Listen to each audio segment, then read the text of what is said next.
오늘 함께 보실 하나님의 말씀은 사사기 6장의 말씀입니다. 사사기 6장 11절로 18절까지의 말씀 교독하시겠습니다.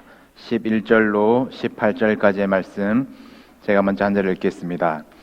여호와의 사자가 아비에셀 사람 요아스에게 속한 오브라에 이르러 상수리 나무 아래에 앉으니라. 마침 요아스의 아들 기드온이 미디안 사람에게 알리지 아니하려 하여 밀을 포도주 틀에서 타작하더니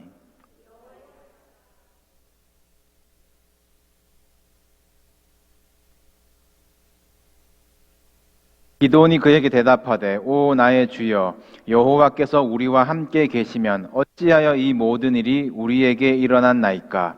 또 우리 조상들이 일찍이 우리에게 이르기를 여호와께서 우리를 애굽에서 올라오게 하신 것이 아니냐 한 그 모든 이적이 어디 있나이까. 이제 여호와께서 우리를 버리사 미디안의 손에 우리를 넘겨주셨나이다 하니.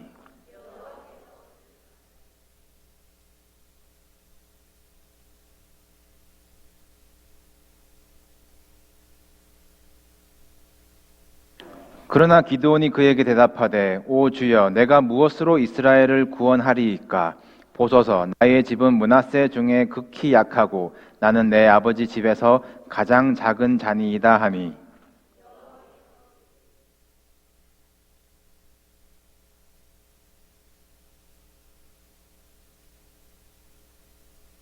기드온이 그에게 대답하되 만일 내가 주께 은혜를 얻었사오면 나와 말씀하신 이가 주 되시는 표징을 내게 보이소서.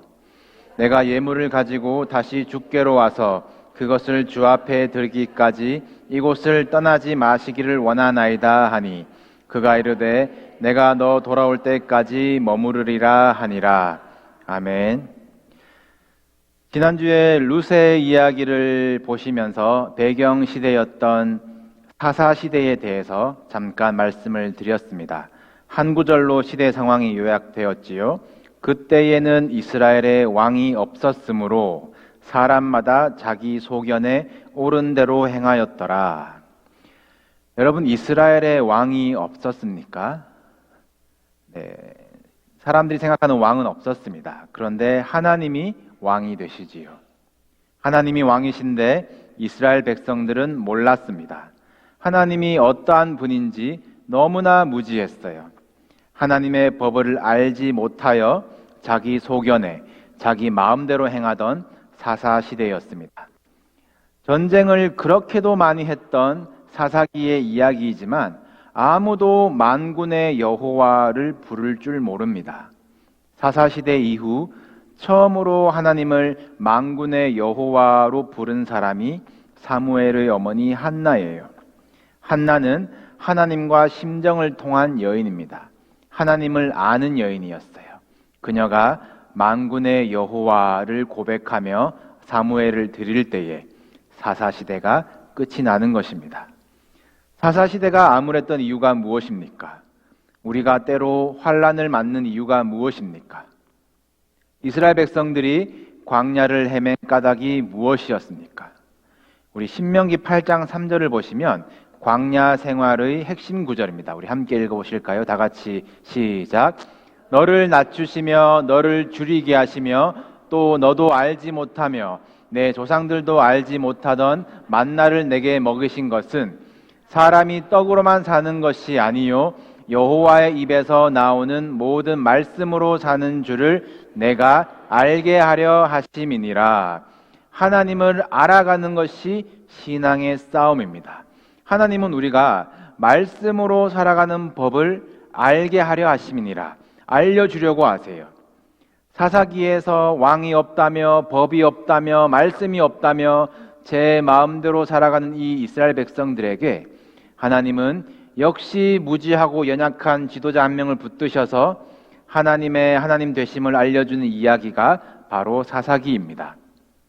이달의 사사기 말씀을 함께 보시면서 말씀으로 살아가는 법, 이기는 방법을 배우시고 하나님을 더 알아가시기를 주님의 이름으로 축복합니다. 오늘 기드온이 등장하는 장면을 읽으셨습니다. 기드온의 횃불, 기드온의 300용사, 많이 들어보신 이름이라 생각을 합니다. 기드온 앞서 등장한 사사는 유명한 여사사 드보라인데요.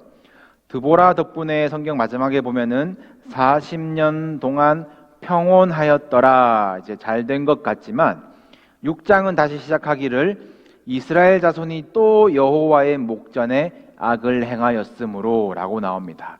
기드온의 아버지도 우상의 제단을 가지고 있었고 온 동네 사람들이 우상에 빠져 있었어요. 하나님을 아직 모릅니다. 하나님이 미디안이라는 족속에게 이 이스라엘 백성들을 넘겨버리세요. 이 미디안이 얼마나 혹독하게 이스라엘을 괴롭히는지요. 성경에 보니까 이스라엘 백성이 파종할 때, 뭘 심으려고 할 때마다 와서 다 짓밟아 버리는 겁니다. 추수할 때 와서 빼앗아 가는 게 미디안에게 이득이지 않나 싶은데 심지도 못하게 괴롭히는 것은 정말 증오와 굶어 죽이려고 하는 그런 멸절시키려는 심산입니다. 이스라엘 백성들이 이를 피해서 산으로 다 도망가는 지경에 이르러요. 오늘 읽으신 본문도 궁핍하고 비참한 상황으로 시작을 합니다. 그래도 기드온이 어디서 밀을 키웠나 봐요. 밀을 타작할 때가 되었는데 보통은 이제 지난주에 만나신 보아스의 타작 마당처럼 탁 트인 곳에서 잔치도 벌리면서 또 바람을 이용해서 타작을 하는데요. 기드온은 밀을 포도주 틀에서 들어가서 타작을 하고 있었습니다. 미디안 사람들이 보고 빼앗아 갈까봐 바람도 안 부는 곳에 숨어서 얼마 안 되는 밀을 손으로 때리며 입으로 불며 타작하고 있는 모습이에요. 얼마나 소심하고 비굴한 장면입니까? 그런데 이 상황에 여호와의 사자가 나타나 기드온에게 이릅니다. 큰 용사여.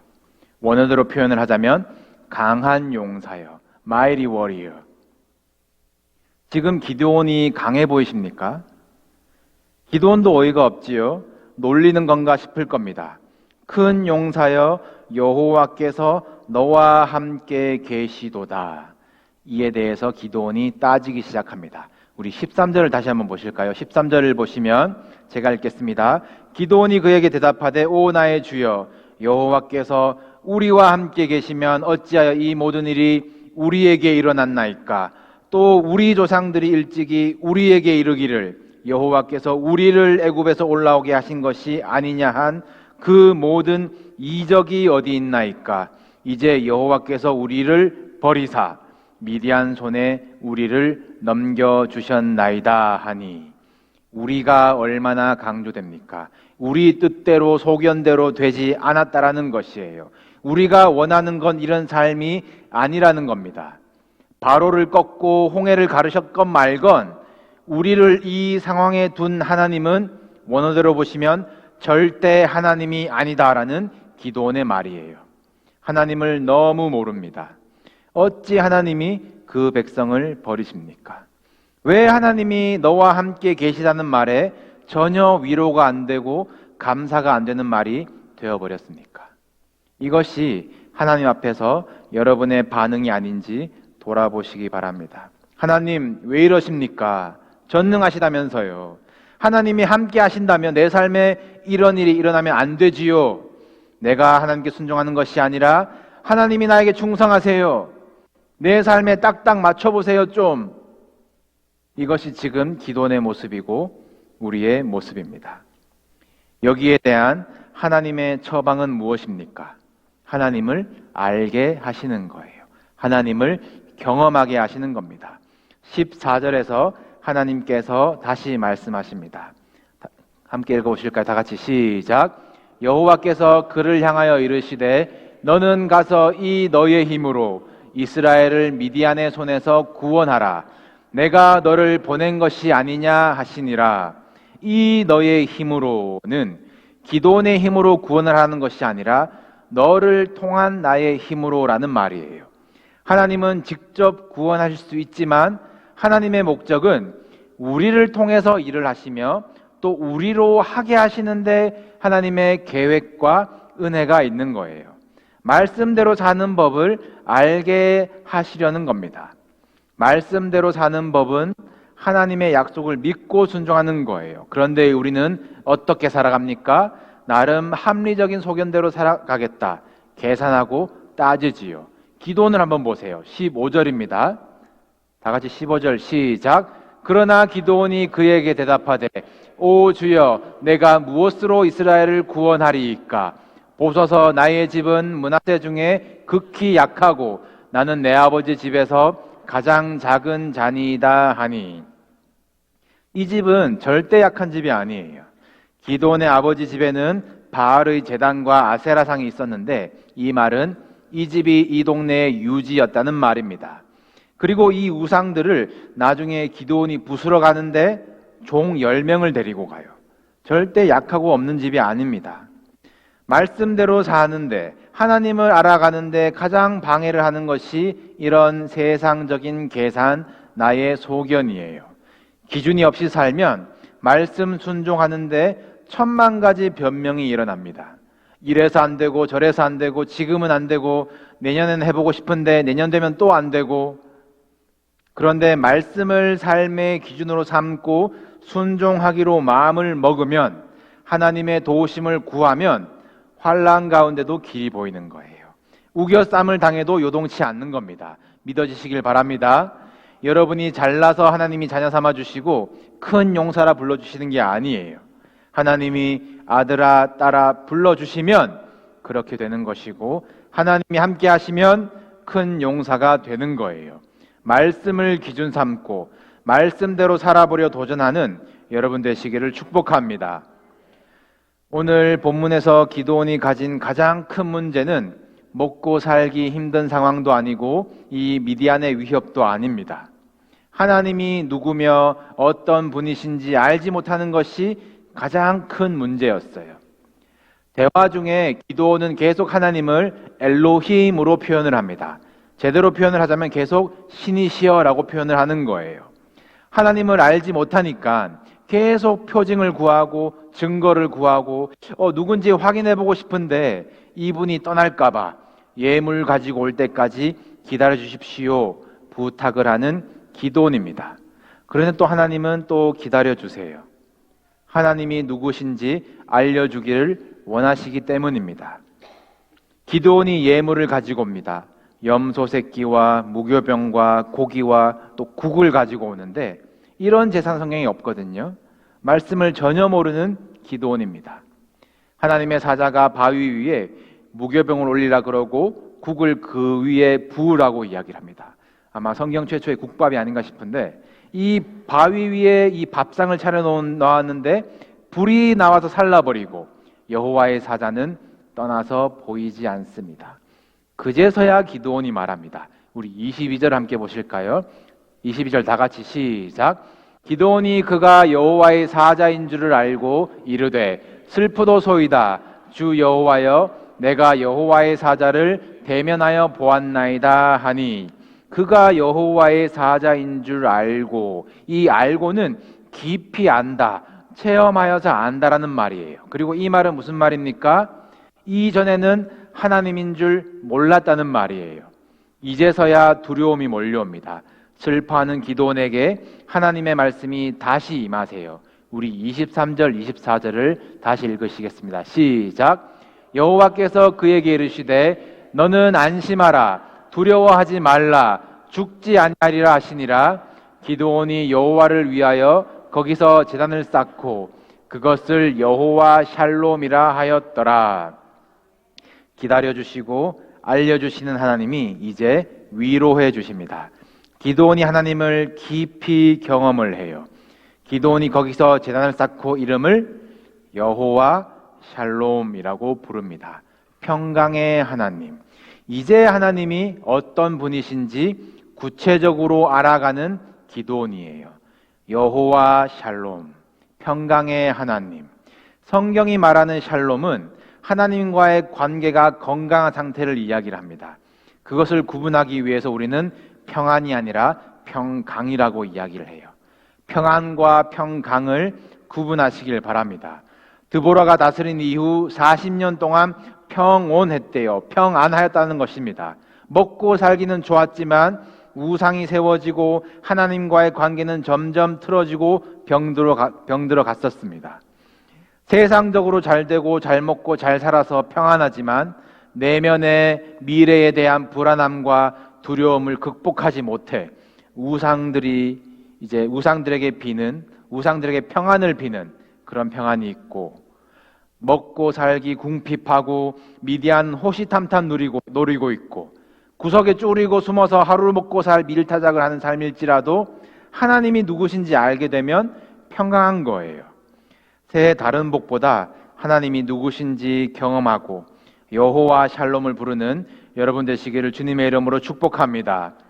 이제 기드온에게 첫 번째 미션을 주세요. 아버지의 집에 있는 바알의 제단과 아세라상을 부수라, 우상을 헐어버리라 라는 미션을 주십니다. 하나님이 이 명령을 주신 것은 그날 밤이었는데 기드온은 바로 순종하지 못하는 듯 보입니다. 고민이 많았겠지요. 아버지가 가지고 있는 우상의 제단입니다. 생계 수단이었을 수도 있고, 미디안 우상을 가지고 있었기 때문에 미디안들이 덜 괴롭혔을 수도 있어요. 차마 낮에는 그러지 못하고 소심하게 밤에 몰래 가서 우상들을 파괴합니다. 동네 사람들은 다 알아요. 기드온이 저지른 일을 발견하고 끌어내어서 죽이려고 합니다. 이스라엘의 상태가 어떤지 아시겠지요? 아버지가 그래도 아들인지라 사람들을 설득하기 시작합니다.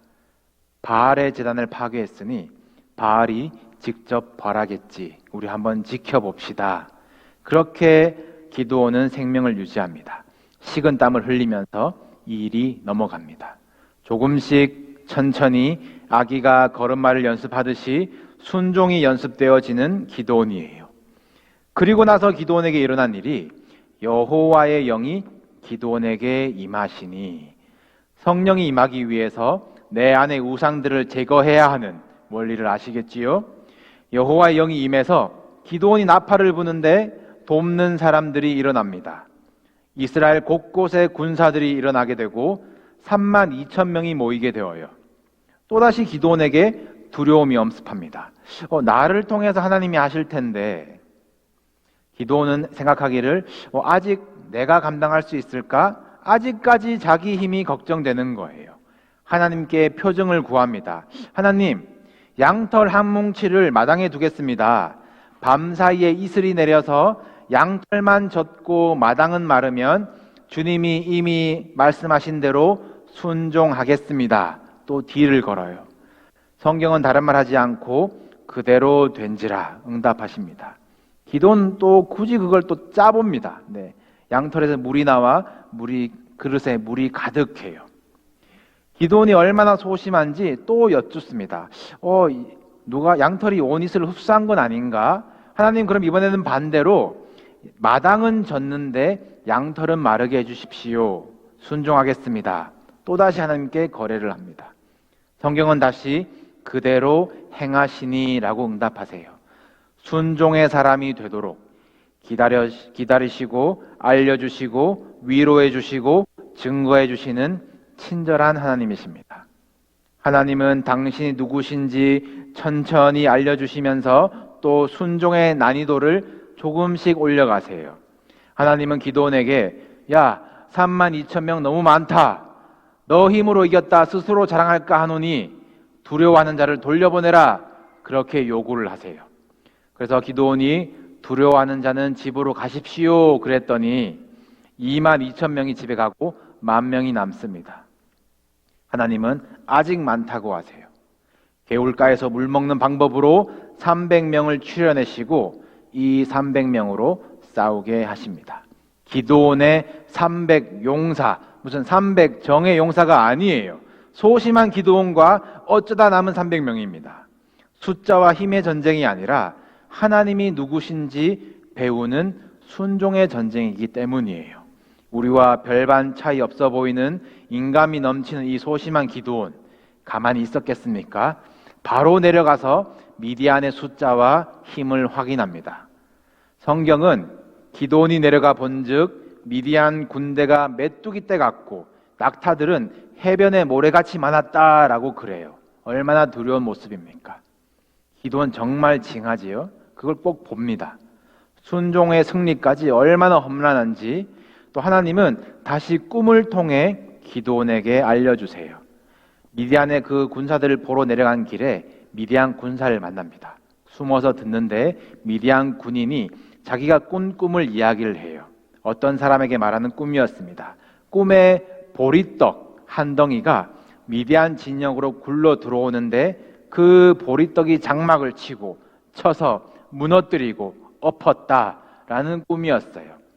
그 어떤 친구가 대답하여 꿈을 풀이합니다. 이 보리떡은 다른 것이 아니라 이스라엘 사람 요아스의 아들 기드온의 칼이라 해몽을 해요. 하나님이 미디안과 그 모든 진영을 그의 손에 넘겨주셨느니라 그렇게 선언을 합니다.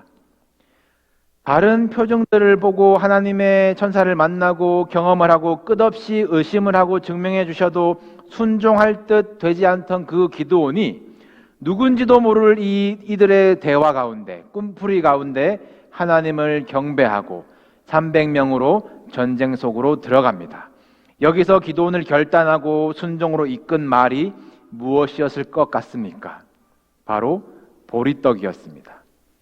보리떡은 성경에서 볼품이 없어서 사람들에게 사랑받지 못하는 떡이었어요. 보리떡은 기드온의 자존감 속에 깊이 자리 잡고 있는 본인이었습니다. 자기 자신을 별 볼 일 없는 보리떡 같은 사람이라고 생각을 했어요. 이 보리떡을 조금 더 우리식으로 감칠만하게 표현하면 무엇입니까? 참 개떡 같은 거예요. 네. 개떡 같다 이런 어감이 어떤 것인지 와닿지 않으십니까? 우리는 어떤 사람들입니까? 다 보리떡 같고 개떡 같은 상황의 사람들입니다. 믿음 생활 해보려고 다짐해보다 메뚜기 떼 같은 현실의 상황 앞에 세상의 기준도 아니고 말씀의 기준도 아니고 이도 저도 아닌 개떡 같은 상황 속에 있으신 것은 아니십니까? 기드온이 결단이 된 것은 큰 용사여 불러주신 그때도 아니었고 국밥이 불살라졌을 때도 아니었고 바알을 상대해서 동네 사람들로부터 살아남았을 때도 아니었고 양털이 젖었을 때도 아니었습니다. 이 모든 것들은 아직 기드온 자신과는 아무 상관없는 일처럼 느껴졌어요. 그의 마음이 순종의 전쟁으로 들어가게 만든 것은 보리떡이라는 이 말 한마디였습니다. 하나님은 내가 보리떡인 줄 아시는구나. 이게 내 이야기구나. 개떡 같은 나를 큰 용사라 불러주시는구나. 하나님이 보리떡 같은 나를 사용하시는구나 하는 것이에요. 그러자 갑자기 마음이 뜨거워지면서 하나님이 경배되고 모든 의심과 두려움의 구름은 사라지고 하나님이 자신과 함께 하신다는 그런 강력한 확신 가운데 300명을 데리고 메뚜기 떼와 같은 미디안 군대를 감당하는 것입니다. 여러분, 우리가 구해야 할 은혜는 무엇입니까?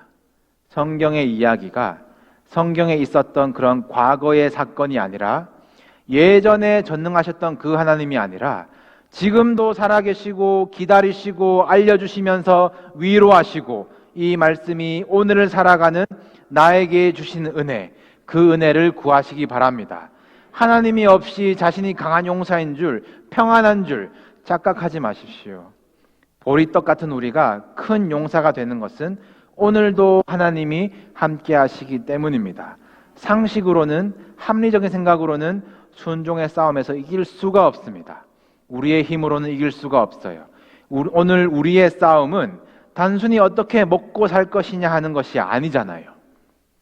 개떡 같은 내 인생이 하나님을 알게 될 때에 샬롬을 누리고 큰 용사로 부름을 받아 미디안을 이기는 그 순종의 승리를 경험하는 저와 여러분 되기를 주님의 이름으로 축복합니다. 우리 이 시간 다 같이 찬양하고 기도하겠습니다.